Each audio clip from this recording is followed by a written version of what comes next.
Ерөнхий боловсролын болон сургуулийн өмнөх боловсролын байгууллагын багш ажилтнууд хичээлийн 1-р улирлын сүүлчээр цалин нэмэх шаардлага тавьж ажил хаялт өрнүүлсэн.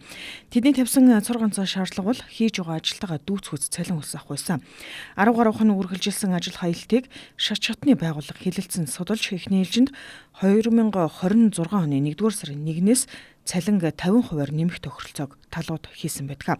За ингээд он солигдоод 53 дахь хоног дээр явж байна.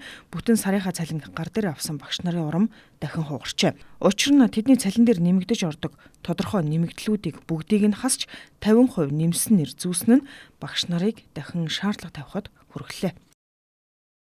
Мэдээж энэ тэмцэл хөдөлгөөн бол тийм амар зүйл биш. Энэ бол одоо нэгдсэн одоо бүгднийх нь нийтийн хүлээлт байлаа. Нэг сарыг дуустал одоо шүүл үлдвэрчний үйлүүдэд явчихсантэй сарын сүүлдээ одоо салин гүсийг нэгдсэн байдлаар нөхөд олгочихул уу гэж одоо бид нар бас хүлээж байлаа, харж байлаа. Харамсалтай нь одоо яг энэ бидний засгийн газартаа хийсэн тохиролцоо нөгөө тал маань тохиролцоонд бол бас бүрийн хэмжээнд хүрч чадсангүй. Бидэрт ирж байгаа мэдээлэлээр бол үндсэн цалин улс орон даяар бол нэмэгдсэн байна. За нэмэгдэл хөс. За тэгээ ур чадрын нэмэгдэл хоол унааны хөсийг бол одоо хассан байгаад байгаа тийм ээ. Тэгэхээр одоо бидний шаардж байгаа шаардлага бол маш тодорхой.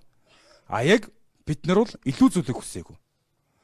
Бид нар одоо шууд засгийн газартай тохиролцоон төрсөн дээр тохиролцооноос нэмж өөр юм хүсээгүй. Зөвхөн тэр тохиролцоондоо хүрээл гэдгийг л одоо шаардж байгаа шүү дээ. Бид бүхэн одоо хийсэн ажилдаа тохирсон цалин ус авахгүй байгаа үндсэн хууль зөрчигдөж байгаа асуудлаар бол үндсэн хуулийн цандсан шүү гэдгийг бас хэлмээр байна. Энэ талаар бас та бүгд очиж нэг агшныхаа нэгжийн гишүүдээс мэдээлэл хүргээрэй.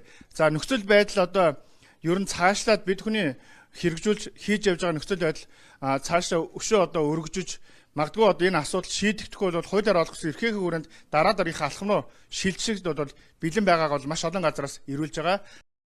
За сургуулиуд төгссөн ерөнхий боловсролын сургуулийн шинэхэн багш 1.4 сая төгрөг, цэцэрлэгийн багш 1.5 сая төгрөгийн цалин авдаг байсан. Харин туршлагатай багш бол 2 сая гаруй төгрөгийн цалин авч түүнээсээ татвар суутгалаа төлөөд үлдсэнийг нь авна.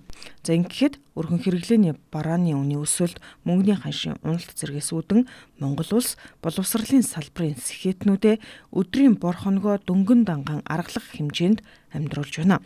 Оны өмнөхөн хийсэн тохиролцоогоор багш нарын цалин энэ удаад 50% буюу хамгийн бага цалин авдаг багш 2 сая төгрөгийн цалинтай болох байсан юм а.